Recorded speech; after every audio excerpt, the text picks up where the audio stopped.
Hello everyone, I'm Storm Hunter Casey, and today we're going to go over a video to cover the basics on how to be prepared for severe weather should it impact your area. Now this is only going to be the basics. We can go over more later in another video if required. Now to prepare for severe weather, the easiest thing you're going to do is have the knowledge of what's coming. To do that, follow your local news stations. Get your 5 to 10 day forecast. Make sure you're keeping up on it. Know what's coming, what could impact your area. You don't want to be caught outside in a severe storm. So make sure you are paying attention to what's going on around you. Change your plans accordingly. If there's going to be severe weather, don't go playing golf in a lightning storm. Now, another way to stay prepared and be aware of what is coming your way is, of course, weather radios. Now, there is many different styles of weather radios. We do have a plug-in one right here from Midland. This is a great choice. It stays on 24/7, has battery backup in case of power loss. It'll go off the second there is a watch warning, let me know what is in my area. This can be programmed to your area, a friend's area, your entire county if you wanted to. Now there is also battery backup or battery only options, like the CB and weather radio all in one right here. This covers everything. It's emergency contacts for CB. I can get a broadcast out if needed. It also will give me my weather updates, let me know what's in my area. Another way to stay prepared is follow Facebook groups in your area for weather, such as here in Indiana, we have the Indiana Storm Hunters. They will keep you prepared. They're going to keep you updated, let you know what's coming, give you multiple days ahead to prepare for what could be coming, and will keep you updated during the storms happening. That is crucial information to know what is going on in your area at all times. Take a Skywarn spotter course. The more you know in what you are looking at, the more you're going to be able to understand what's going on around you and know what you need to do to be prepared for that situation. Know where you need a shelter. Of course, the best place to shelter here in Indiana with tornadoes is going to be a concrete building, but we don't all have that available. If you have a basement, the basement is a great place to go. Make that your shelter area. If you don't have a basement, you're living in a single-story home, the best place you can go is going to be an interior room, such as a bedroom, a bathroom, a hallway, a closet, somewhere that doesn't have exterior doors or windows. You don't want glass flying in your room. In your shelter area, you're going to want to be prepared. You're going to want to have food, water, first aid, everything you could possibly need to be prepared. As we always say, be prepared, don't be scared.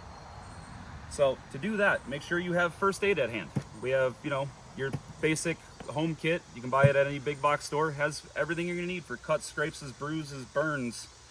But if you are more of a medical professional, you might want to build your own first aid kit, such as my Ouch Pouch here that I carry around. That's customized to what I may need in the field or at home. You're going to want food. Make sure you have food and water available. Now, food comes in many shapes and sizes. We got canned foods, of course, soups. You got canned chicken here. If you do have cans that don't have pull tops, make sure you have a can opener. You will need that. We got, packs of salmon. This can last up to 3 days on the shelf or in the closet, wherever you plan on keeping everything. We got granola bars. If you have kids, fruit snacks, great option. They're going to love them. It'll keep them occupied, keep them distracted during the storm. We do have shelf-stable foods, such as this 48-hour kit here and these camping foods. Now, these do require a cooking source. If you lose power during a storm, you're going to want to make sure you have an ability to cook this. If you have an electric stove, it's not going to do you much good.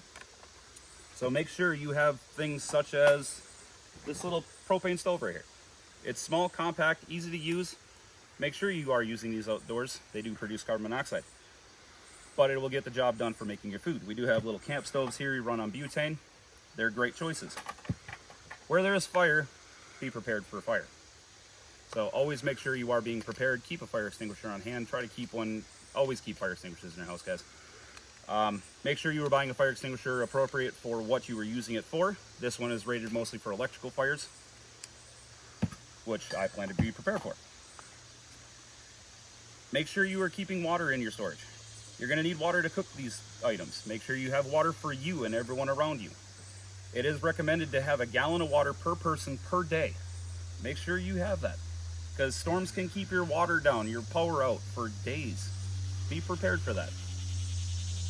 With your power being out, make sure you have light sources. We have, battery operated lights that you can have throughout your house. You just push a button, turn it on. Don't have any power, you still have light. It's only going to work for a few hours, so keep that in mind.